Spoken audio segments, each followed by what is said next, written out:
Corn powder, ஜவ்வரிசி, வேர்க்கடலை, chat masala, உப்பு, உருளைக்கிழங்கு, பச்சை மிளகா, கொத்தமல்லி, சீரகத்தூள், ஒரு வெங்காயம். வேர்க்கடலையை வறுத்து பொடி பண்ணி எடுத்து வச்சுக்கோங்க. 2 ஹவர் ஊற வச்ச ஜவ்வரிசியில் வேர்க்கடலையை கொட்டுங்க, பொடி பண்ணி வச்சுது. சாட் மசாலா சேர்த்துக்கோங்க.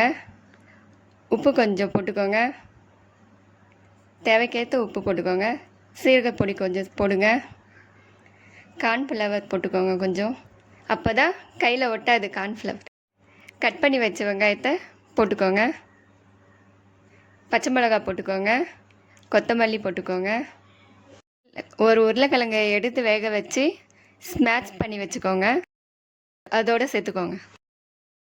எல்லாத்தையும் போட்டு நல்லா பிசைஞ்சு எடுத்து வச்சுக்கோங்க. இந்த மாதிரி ரவுண்ட் ரவுண்டாக தட்டி எடுத்து வச்சுக்கோங்க. ஒரு கடாயில் தேவையான அளவுக்கு எண்ணெய் ஊற்றிக்கோங்க. அதில் நம்ம தட்டி வச்ச வடையை போடுங்க. கடாயில் ஒட்டாமல் பார்த்துக்கோங்க. வடையெல்லாம் ஒட்டிக்கும். கரண்டி வச்சு பிரித்து விடுங்க.